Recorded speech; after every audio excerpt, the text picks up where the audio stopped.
নমস্কার, 7 নিউজ নেটওয়ার্কে স্বাগত। আজ ব্যারাকপুর আদালতে তোলা হয় ভিকে সিং খুনের মামলায় ধৃত অর্জুন সিং এর ভাইপো পাপ্পু সিংকে।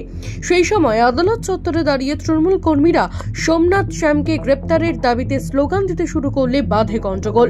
ঠিক কি হয়েছিল বিস্তারিত জানবো আমাদের প্রতিনিধি রাজাদের কাছ থেকে। রাজাদা, কি আপডেট রয়েছে? দেখো, ব্যারাকপুর শিল্পাঞ্চলে কিন্তু তৃণমূলের সাংসদ অর্জুন সিং, তিনি বিজেপির সাংসদ, কিন্তু তিনি তৃণমূল কংগ্রেস দলে যোগদান করেছে এবং তারপর থেকে এবং তার আগে থেকেও সোমনাথ শ্যামের সাথে কিন্তু অর্জুন সিং এর যে একটা লড়াই, এই লড়াইতে কিন্তু ব্যারাকপুর শিল্পাঞ্চল কিন্তু পদে পদেই উত্তপ্ত হয় এবং বিকে যাদব খুনের ঘটনায় অর্জুন সিং এর ভাইপোকে পাপ্পু সিংকে যখন পুলিশ গ্রেফতার করে, তখন কিন্তু অর্জুন সিং প্রকাশ্যে বলে যে সোমনাথ শ্যাম এই ঘটনাটি ঘটিয়েছে। পাশাপাশি সোমনাথ শ্যাম বলে যে অর্জুন সিং এই খুনের ঘটনার সাথে অর্জুন সিং জড়িত। এই যে দুই নেতার যে কাজিয়ায় কিন্তু দল যথেষ্ট অস্বস্তির মধ্যে পড়েছিল এবং তারপরে কিন্তু পাপ্পু সিংকে গ্রেপ্তার করে পুলিশ এবং পুলিশ গ্রেপ্তার করার পরে কিন্তু আজকে তাকে ব্যারাকপুর আদালতে তোলা হলে পাপ্পু সিংকে পরিষ্কার পাপ্পু সিং বলেছে যে এই পুরো ঘটনাটা সোমনাথ শ্যাম চক্রান্ত করে ঘটনাটি ঘটিয়েছে। পাশাপাশি যখন পাপ্পু সিংকে যখন আদালত চত্বরে ঢোকানো হয়, সেই সময় কিন্তু তৃণমূল কর্মী যারা রয়েছেন তারা কিন্তু আদালতের সামনে ভিড় করে এবং সেখানে সোমনাথ শ্যামের গ্রেপ্তারের দাবিতে তারা বিক্ষোভ দেখায়। সেই জায়গাতে কিন্তু প্রশাসন, পুলিশ প্রশাসন কিন্তু বিশালভাবে মোতায়েন করা হয়েছিল যাতে কোনো অপ্রীতিকর ঘটনা না ঘটে এবং সেই সময় তৃণমূল কর্মীরা যারা কিন্তু আদালত চত্বরে কিন্তু বিক্ষোভটা যত এগিয়ে যাচ্ছিল, সেই সময় কিন্তু পুলিশের তরফ থেকে তাদেরকে বাধা দেওয়া হয় এবং ঘটনায় কেন্দ্র করে কিন্তু এলাকায় যথেষ্ট একটা উত্তেজনাও তৈরি হয়। এখন এই গোটা ঘটনায় যে তৃণমূলের দুই নেতার যে কাজিয়া, এই কাজিয়ায় কিন্তু বিরোধীরা কিন্তু অস্ত্র পাচ্ছে এবং তারা বলছে যে ব্যারাকপুর শিল্পাঞ্চলে এই যে লোকসভা ভোটের আগে তৃণমূল কংগ্রেসের দুই নেতার যে কাজিয়া, এতে কিন্তু দল যতটা অস্বস্তিতে তা বলার অপেক্ষা রাখে না। অনেক ধন্যবাদ রাজাদা, সঙ্গে থাকো।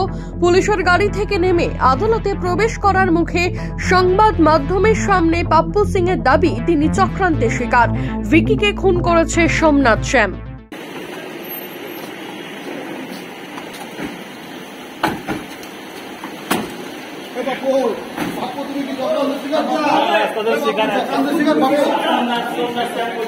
কে করেছে?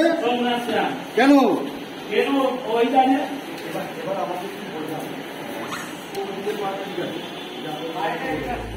প্রসঙ্গত 22 নভেম্বর জগদ্দলে নিজের বাড়ির সামনে আততায়ীদের হাতে খুন হন তৃণমূল কর্মী ভিকি যাদব।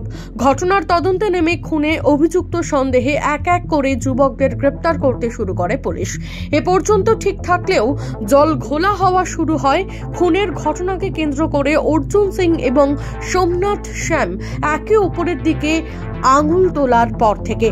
সম্প্রতি ব্যারাকপুরের গোয়েন্দা বিভাগের আধিকারিকেরা ভিকি যাদব খুনের ঘটনায় গ্রেপ্তার করেছে অর্জুন সিং এর ভাইপো পাপ্পু সিংকে। তারপরে সোমনাথ শ্যামের সঙ্গে ভিকি খুনের মূল অভিযুক্তর ঘনিষ্ঠ ছবি প্রকাশ্যে এনে পাল্টা এই খুনে সোমনাথ শ্যামের গ্রেপ্তারের দাবিতে সরব হয়েছে তৃণমূলের আর এক গোষ্ঠী। যেদিকে পরিস্থিতি এগোচ্ছে তাতে আচরণে নিয়ন্ত্রণ করা না গেলে আসন্ন লোকসভা নির্বাচনের আগে বিধায়ক ও সাংসদদের মধ্যে এই ঠান্ডা লড়াইকেই হাতিয়ার করতে পারে বিরোধীরা, এমনটাই মনে করছেন রাজনৈতিক বিশেষজ্ঞরা। রাজাদের 7 নিউজ ব্যারাকপুর। সমস্ত খবরের আপডেট পেতে লাইক করে সাবস্ক্রাইব করুন 7 নিউজ। সেই সঙ্গে বেল বাটন প্রেস করতে ভুলবেন না। আপনাদের একটা সাবস্ক্রিপশন আমাদের জন্য অত্যন্ত মূল্যবান। জয় হিন্দ।